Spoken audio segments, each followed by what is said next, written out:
കുരുമുളക് പൊടി, ജീരകപ്പൊടി, പുതിനൻ്റെ ഇല, മല്ലിൻ്റെ ഇല, അതുപോലെ തന്നെ ചിക്കൻ, പിന്നെ റെഡ് കളർ ക്യാപ്സിക്കൊക്കെ അയച്ചിട്ടുണ്ട്. നമ്മൾ ഇനി ഇതിൽ ചേർക്കാൻ പോകുന്നത് സൺഫ്ലവർ ഓയിലാണ്. പോകുന്നതിലേക്ക് അരി ആദ്യം വേവിക്കണം. അതിന് നമ്മൾ കുറച്ച് മല്ലി, ഞാനിങ്ങനെ മല്ലി ഇടാറുണ്ട്, കരുവാൽപ്പട്ട, പിന്നെ ഗ്രാമ്പു, ഏലക്ക, പിന്നെ ചെറുനാരങ്ങയില്ലേ, ഉണക്കനാരങ്ങ ഇട്ടിട്ടുണ്ട്, ഗ്രാമ്പൊക്കെ ഇത് ഇട്ടിട്ടുണ്ട്, പിന്നെ കുരുമുളകൊക്കെ ഇട്ടിട്ടുണ്ട് കേട്ടോ.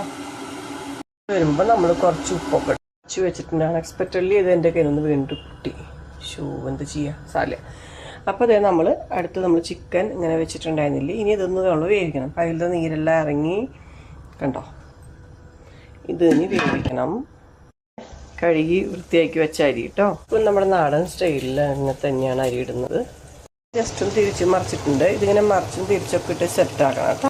അരി വേവുന്നുണ്ട്.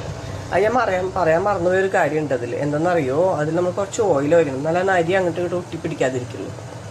വേറെ വിട്ട് വേണമെച്ചാൽ കുറച്ച് ഓയിൽ ഒഴിക്കും. ഇപ്പം നമ്മൾ ശരിക്കും വാറ്റി വെച്ചിട്ടുണ്ട്, സ്ട്രെയിനറിൽ ഇങ്ങനെ ഊറ്റി വെച്ചിട്ടുണ്ട് കേട്ടോ. ഓൾമോസ്റ്റ് ആയിട്ടുണ്ട് കേട്ടോ. ഒരു ചിക്കനില്ലേ അത്യാവശ്യം വന്നിട്ടുണ്ട് കണ്ടോ, അറിയാൻ പറ്റുന്നുണ്ട് വെന്തിട്ടുണ്ടെന്നുള്ളത്. ഇത് നമ്മൾ മാറ്റി ഇനി നല്ലോണം ഇളക്കി ഒഴിച്ചിട്ട്, ഞാൻ വയ്ക്കുന്ന മന്തി ഇങ്ങനെയാണ്, ഇതെല്ലാം വിട്ട് പോകുന്ന പരുവത്തിലായിട്ടുണ്ട് ഇപ്പോൾ.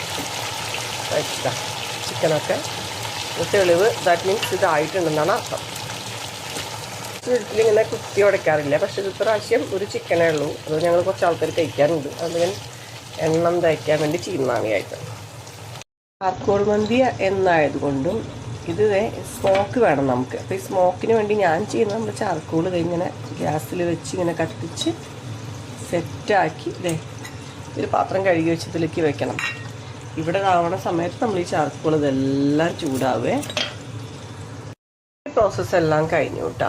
ഓക്കെ, ഈ കുറച്ചൊരു 3-4-5 പച്ചമുളകും നമുക്കിതിൽ ആവശ്യമാണ്.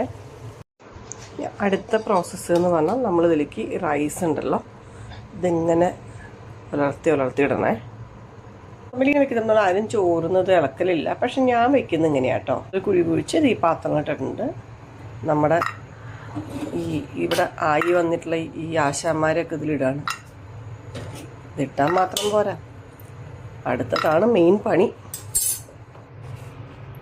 ഇതിലേക്ക് നമ്മൾ കുറച്ച് വെളിച്ചെണ്ണ, ഓൾമോസ്റ്റ് ഒറ്റയ്ക്ക് ആയതുകൊണ്ട് ഭയങ്കര പാടായിരുന്നു. ഇനി അതൊരു ചെറിയൊരു പഴയതാണ്, ഇത് ചൂടാക്കി വെക്കുക. അതിൻ്റെ മേത് ഒരു 10-20 മിനിറ്റ് ഞാൻ കയറ്റി വെക്കുന്നുണ്ട്. ദമ്മിടുന്നത് ഒരിക്കലും ഇത്ര വലിയ തീയിൽ വെക്കരുത്, വളരെ ചെറിയ തീയിൽ വെക്കാം കേട്ടോ.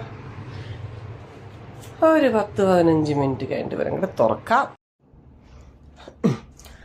ഫൈനലി ഇത് നമ്മുടെ മന്തിക്കുട്ടൻ റെഡി ആയിട്ടുണ്ട്. നമുക്കത് തുറന്നു നോക്കാം എന്തായിരിക്കും.